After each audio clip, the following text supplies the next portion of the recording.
as you might see when you compare this headline with what you find in the... Sorry? Oh, sure, sure, yeah. Yeah, what you will see when you compare the headline with what you find in the program, you will see that it's slightly different. So in the program, there's the term slow journalism.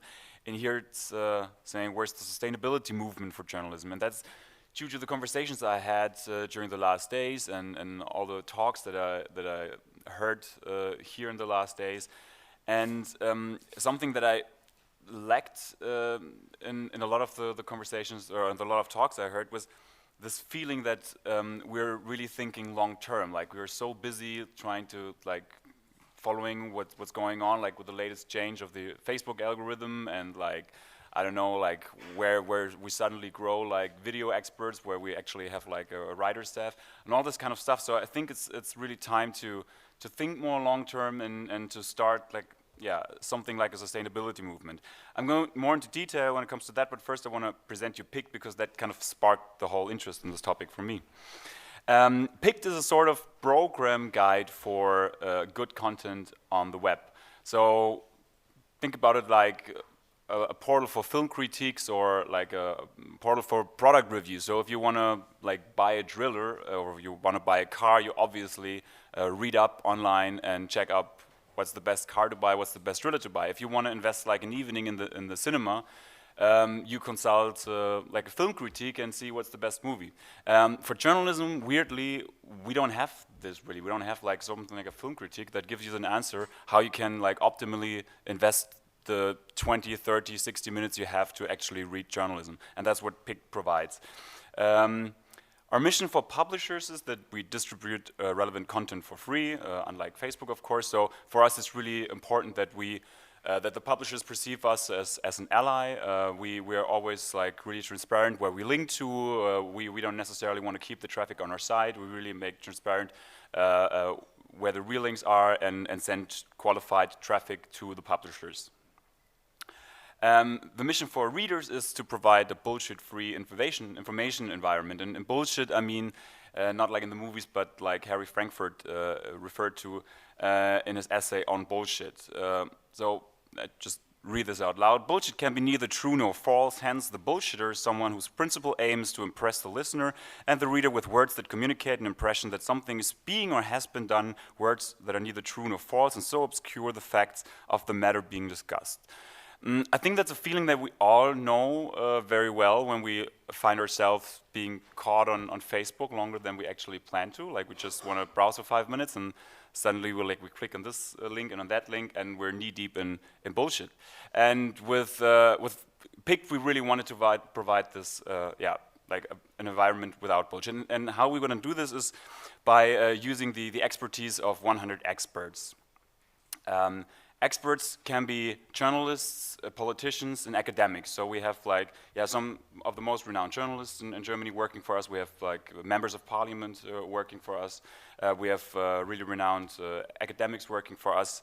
And what they do is recommending content, like what you do in a curator. We have several kind of channels, like this is, for example, Media and Society, and you can subscribe to a channel, and when you subscribe to a channel, you automatically subscribe to the whole, like, sort of, all the experts in this channel. So you don't have to pick, like, individual experts, but you have to pick, like, resorts, like in a newspaper, and then you automatically have all the experts also subscribed. But if you should be bothered by one or the other expert, you can mute them. Those are some of the channels, and this is actually the core. So if you click on one of those items here, you will come to this view, and this is what Piqd is all about. So this is the review basically, and this is what sets us apart from all the other curation platforms that are out there. Like we really we pay our experts that they invest the time to write a proper review of the content and always answer the question, why is this worth the time of the reader? This has to be clear. So what we want to guarantee is if you feel like interested in what the expert is writing here and you click on a link, that there's basically a 0 chance that you are disappointed. The business model is, on the one hand, newsletter marketing. So the main product is our newsletter. I guess you also heard about that in other talks, like the comeback of the newsletter. I can definitely say that's true in our case.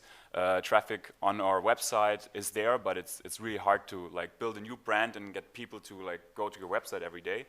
But the people who subscribe to our newsletter, they read us basically every day. So we have an opening rate of 60%, which is quite solid for a newsletter. Or actually it's really good. Like the New York Times is 70%, and that's basically like the king of the class. So we're really happy with this. And yeah, so that's one of the revenue streams that we plan to implement. So we just have like ads in the newsletter. And the other part is native advertising. That means that brands can come to us and say that they want to have their own kind of like topic that they want to place on Piqd. And what we do then is we accept that they suggest the topic, and we will also add 2 to 3 like independent experts, so that we can guarantee it's an interesting and not just a PR channel. And then they pay for that. And the interesting thing is, like, we're very young. We just started at the end of 2015, last year, and so we haven't started really implementing the business model. That's just the plan. At the moment, we're focusing on growth, but even now we're already like approached by brands. So it's really nice that we see this seems to work actually. Okay, so but what has this to do with the slow versus sustainable journalism that I mentioned, touched upon in the beginning? So in the beginning, we thought that Piqd would be a platform for what you call slow journalism, like the long reads, the stuff that is like rather timeless, the stuff that you read like on Sundays on the couch. But we found that our experts interpreted their job a bit differently. They often post videos, they often post like sometimes post studies, sometimes they post like entertaining stuff, sometimes like short stuff, sometimes long stuff. So you can't really say it's about slow journalism.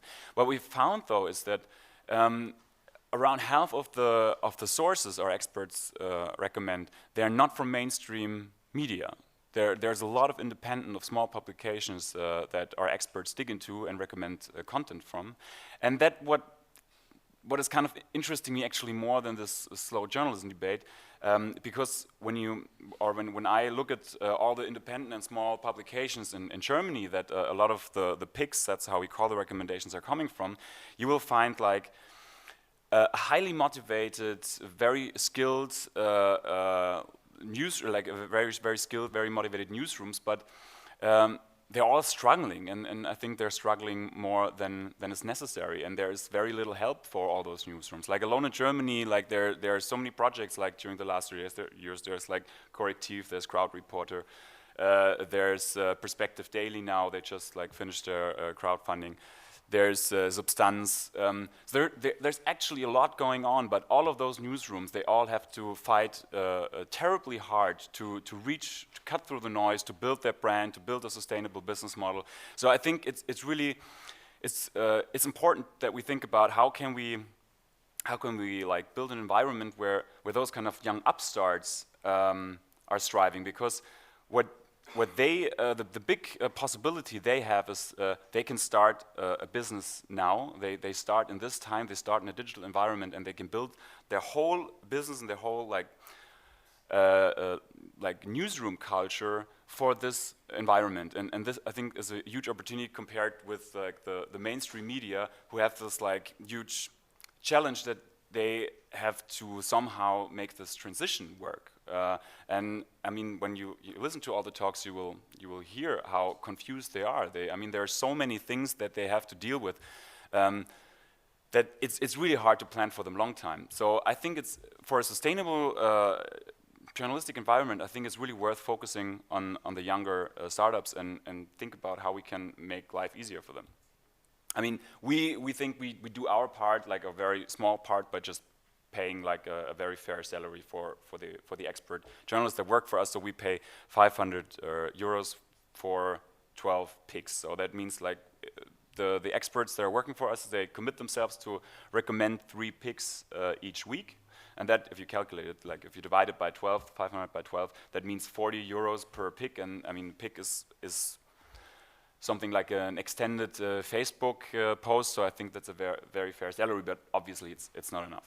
Okay, so when we think about sustainability, like there's this classical model of all sustainability movements, like we have the sustainability basically has to somehow connect the three dimensions: economy, environment, and society. When we talk about journalism, I think environment per se is not that important. It's not really about like the pollution. That's not really the biggest topic that we face in journalism. It's more about the information environment. And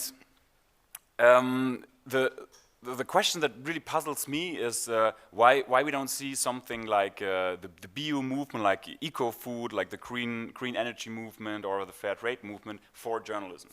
And what I mean with this is, like, if you look at all those three examples, they always like follow the same pattern. Like, first, it's all about the access. So if food is scarce, it's just like having the access to food. If energy is scarce, it's just about having access to energy, and so on and so forth. And then once you have the access, it's about the quality suddenly. And the weird thing is that journalism, like 100% fits into this pattern. Like, first information was sort of scarce, now information is abundant, like the access is not the problem anymore. And now we should like really see the shift that we all worry about, the sustainability and the quality. And it's not really happening. And I think one of the reasons this is not happening is the lack of narrative, really. Like, if you think about like the green energy movement and the eco-food movement, it was all accompanied by narratives, by storytelling from mainstream media. And we don't really see this with the sustainability debate in journalism itself. Like, mainstream media is not really telling compelling narratives about how a sustainable media environment could look like. We are all way too busy just to keep our heads above the water instead of like really thinking long term. And another point, like at least in Germany, is also that there, like in the journalism bubble, there are a lot of haters. So I think it's also one reason we don't see this kind of positive narrative is that we're way too busy to like pick at the flaws of the competitors. So I would be really happy to like kick off a small debate about what sustainable journalism or how sustainable journalism could look like. And this is a very tentative kind of manifesto. And please take this with a grain of salt, because I would just basically wrote this down like during the last few days, and this is just like up for debate now. And just going to read this quickly, and then afterwards want to go into some dilemmas to make it more transparent what I mean with those challenges. So the few things I think are important for a sustainable journalism environment is that sustainable journalism owns its own distribution channels. It requires a diverse newsroom, is discursive and dialogical. In sustainable journalism, there's zero tolerance for hate speech. Sustainable journalism respects users' data. It supports original reporting. It's complementary and based on cooperation, not competition. It's based on business models that guarantee editorial independence. It's woman and man-made, not produced by software. And it requires fair salaries. And as you see, that I mean, each point like is full of dilemmas and yeah, like full of problems. And into some of them, I wanna dig into now. So when it comes to distribution channels, I mean, when you start a new media entity these days, it's really hard to impossible to ignore Facebook. So even we, and we think of ourselves as a kind of sustainable startup in journalism, like even we of course use Facebook, because otherwise we have no idea really how to make people aware that we're existing. And also as part of a mission to distribute the content, like the relevant content. But we thought about, so first of all, the way that we use Facebook is by really making it clear from the whole strategy that it's not about like increasing just the Facebook reach, but really turning, like we build a funnel that guarantees that the people come through Facebook to our website and subscribe there. That's the reason and the goal that we use Facebook. And but as you can see, like this is an example post that we published.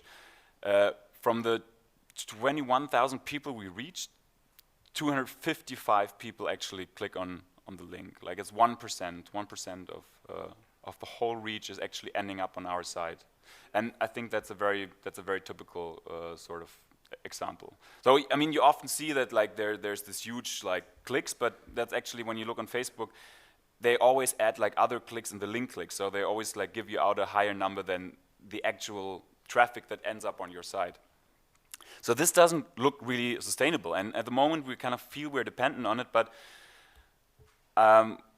like one kind of compromise would be, and that's actually what we're thinking about now, is that we limit ourselves and say like we use this channel, but only up until we have 10,000 newsletter subscribers, and then we're not any longer throwing money at Facebook. I'm not sure if this is a sustainable strategy. We will find out. We're going to try this for sure. But I think it's definitely worth thinking about. Like, first of all, like, be aware that you use Facebook in a way that it pays on your sustainable, like the channels that you own. Like, so don't use Facebook for the Facebook sake, but really use Facebook in a way, and be sure that you can measure that the traffic ends up, or the reach that you produce ends up in a communication channel that you own. That is either your newsletter or text messages. And yeah, and another thing that would maybe be interesting to find out, or to just try, is to limit yourself and say, okay, we have a clear goal, and maybe even ask your readers to help you reaching this goal. And once you reach this goal, you just stop spending. You still are on Facebook, but you just don't pay any money anymore. Where this goal is, I don't know, but I think it's just important that you reflect upon that there has to be an end you throw money at Facebook, because, I mean, Dan Gilmore said that, and I think that's a very good quote. Like, when you sit in a hole, the first thing that you should do is stop digging. And I mean, even though we don't really know how we get out of this hole, like, supporting Facebook in this way obviously just gets us deeper in that hole. Okay, the next problem is when we look at diversity. I mean, like I said, we're a new media project, and we think of ourselves as sustainable, and we had this goal to, yeah, be also like not replicate the problems, diversity problems that we see in other newsrooms. And those problems, like just for Germany, that's by the source is Piqd, which is an initiative to increase the ratio of women in newsrooms. I mean, this is how it looks like at the moment in newsrooms in Germany. So the FAZ, for example, has like 8.7% of women in leading positions, and yeah, and the best in class is weirdly Handelsblatt with 25. And Piqd requires that there should be at least 30%. That's what they're fighting for. Same problem, that even though it's not talked about that much, is like the people with migrant background. So there are around 25 Germans with migrant background, but when you look in the newsrooms, there are 2 to 3%. There's a new initiative now, like a sort of Piqd, but for people with migrant background, which is called Neue Medienmacher. It's only in German, but for the Germans, it's definitely worth checking out. So how does it look like in our case? I mean, we reached the 30%. We're like even a little bit on top of us. We have from the experts, we have 33%. When it comes to the journalists with migrant background, or experts with migrant background, it's 10%. But you obviously see it's not something that we can be proud of. Like, we still have to really work on that.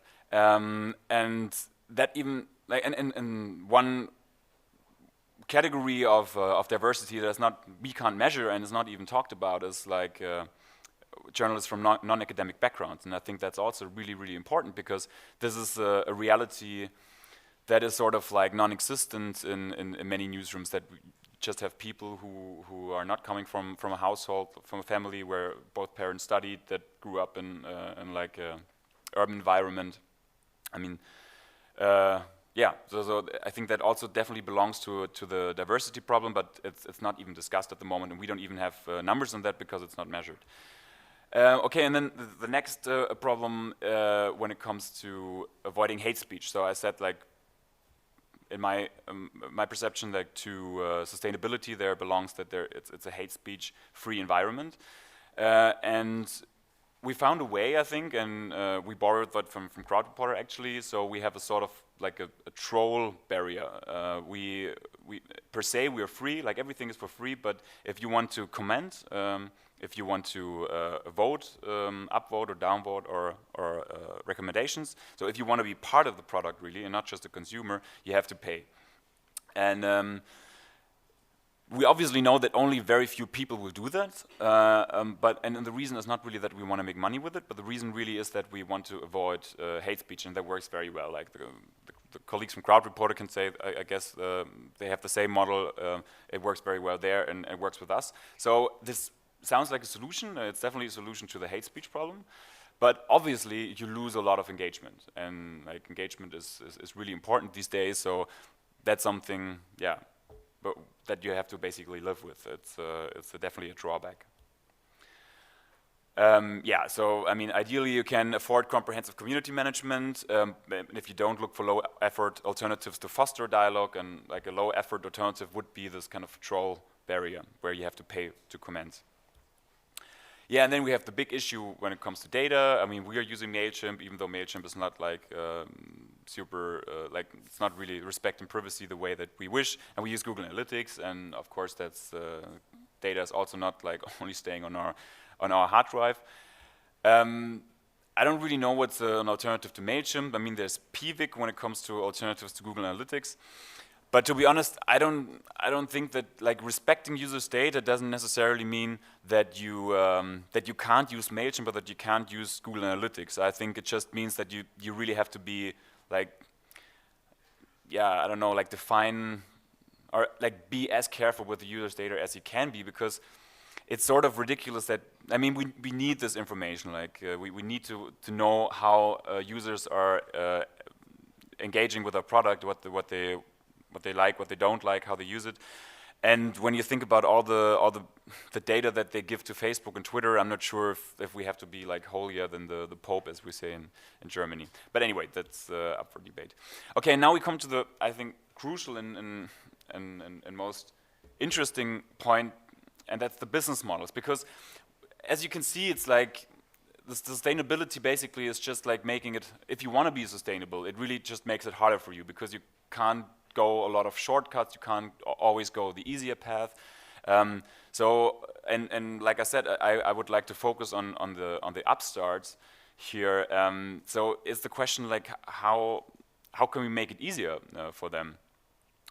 And so I think we actually have to be a bit more political about this whole situation, because we see like the problem is that a lot of startups, like, they're hoping for money from the publishers, and the publishers won't give them money.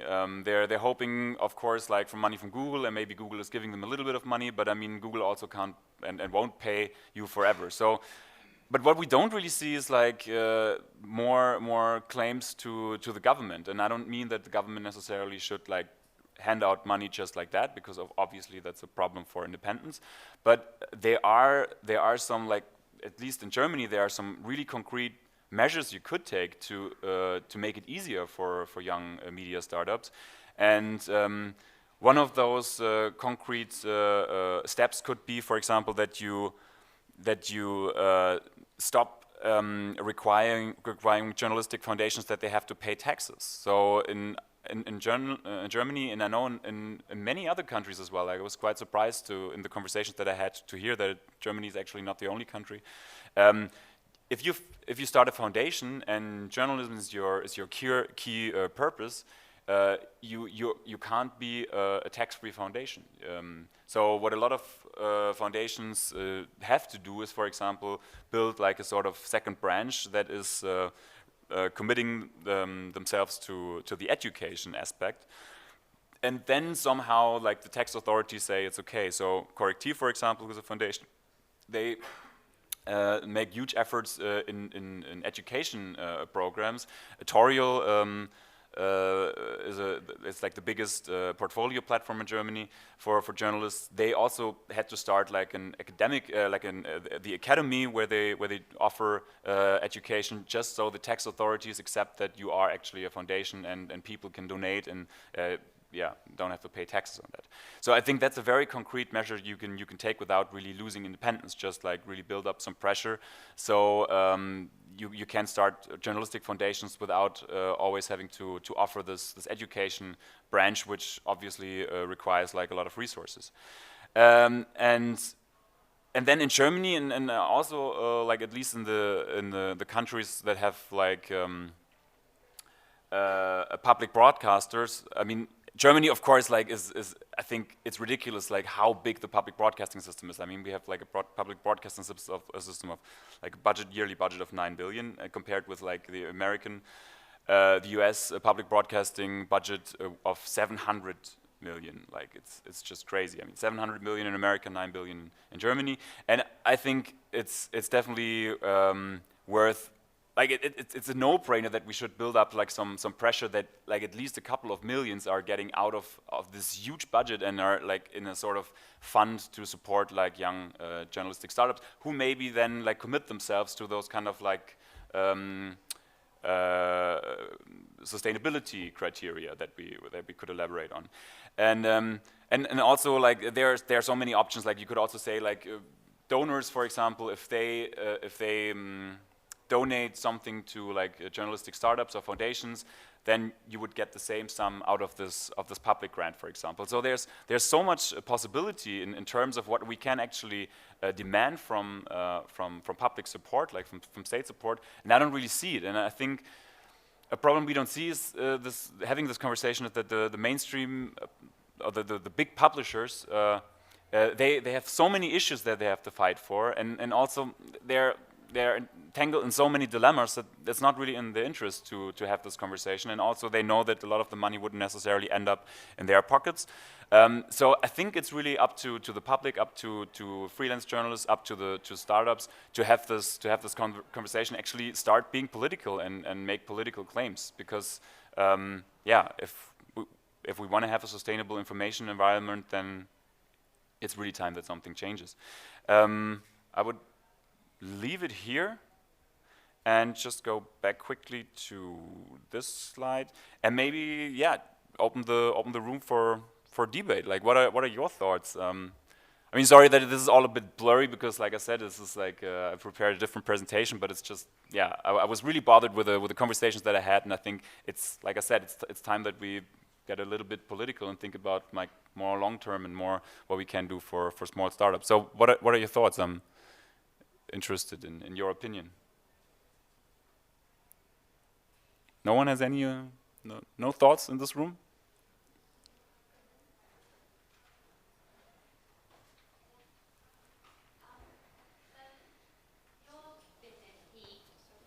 How did you? Oh, sorry. So Piqd, how do you go about the funding problem? How did you get around that? And have you got any tips for other startups in that area? I mean, we are in the very lucky position that we are like funded by a donor, like a wealthy individual who, like, one of the very few who thinks that it's not necessarily the biggest goal in life to like acquire more and more wealth, but who thinks like let's do something productive with this money and reinvest it in journalism. But I mean, he's paying a high price for that, right? I mean, the money that he's investing in Piqd, for example, Piqd is not a foundation, so it's not like deductible. And I think that's why I think it's so important that we really like change something legally, so we maybe have more people being willing to invest their money and not being punished for that necessarily. About the manifesto, I think the danger with putting up such manifesto is always not to insult those who are still in the market, because if you put this up to like a public broadcast responsible guy, he would probably say, well, that's what we do, that's what we have done. We have always been sustainable and we have our ratios, etc. So what's the difference then? Yeah, but do you really think that they could like back up the claim that they like fulfill all the criteria here? No, surely not. There's a discrepancy between theory and practice in their structures, but if you're talking about politics, on the paper they all have their ideals, I guess. Yeah, but I mean, like with the bio siegel, for example, like the eco kind of certificate in food. I mean, it's the same thing, right? I mean, there are criteria that are tested, and it's not enough to just like write something. Like if you're a bio farmer or eco farmer, it's not enough that you say like, well, I think what I'm doing is quite eco. I mean, there are criteria that you have to fulfill, and you have to prove that you fulfill that, and that would be the idea here as well. Like maybe really come up with something like a certificate and some testable kind of criteria. And if you fulfill this, then you can get a subsidy of some sort or profit from those funds.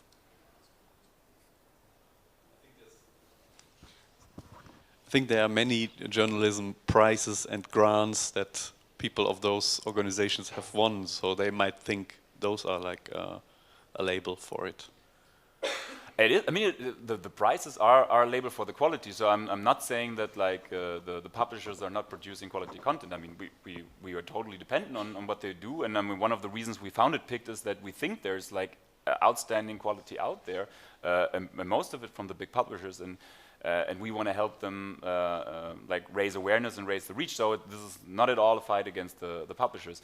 But I think there has to be a more sustainable funding for young upstarts. And the big publishers, I don't think, qualify for this, and they don't have to qualify. But the young ones could qualify for this. And winning a prize for a young startup is like worth nothing, basically. It's just like helping the reputation a little bit. But I mean, 2,000, 3,000, 10,000 euros is like, yeah, it's not really sustainable. Oh, my question is, who is choosing the experts who are picking the articles? That's me mainly. But the way that we go, so I mean, first of all, it's like any journalist would do that. We just research who's an expert in the field. So if you write a journalistic piece, you also research like who could be an expert that I could interview, and that's exactly the way that we proceed. So it's not very untypical. And the moment we have found some experts in specific fields, we ask them who we should talk to as well. So we start with the experts that we research, and then we ask the experts that we found who has a great reputation in their field, and then we dig deeper.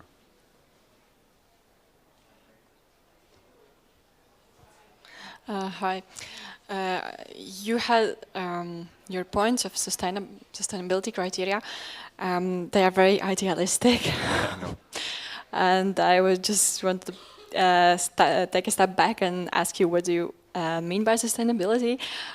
If it's just a financial or quality journalism, or the reach out to the audiences. So, for example, there are many entertainment websites that are financially sustainable, but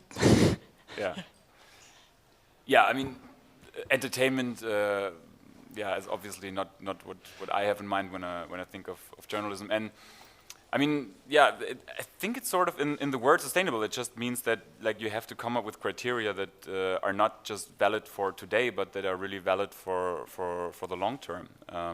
And yeah, like I said, I mean, this is just like a first draft, a very tentative first try.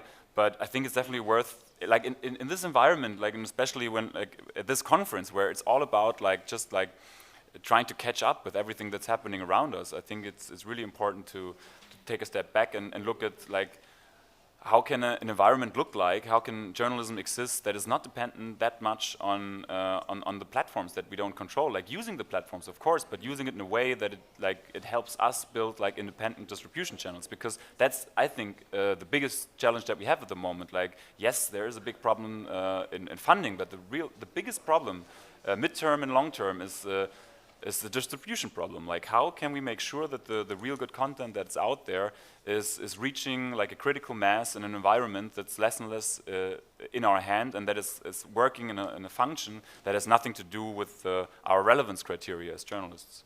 And it doesn't have to. Like, I don't think like it's our goal, and it's like realistic that we can change Facebook. Like, I mean, of course we can like build up political pressure, and then maybe we can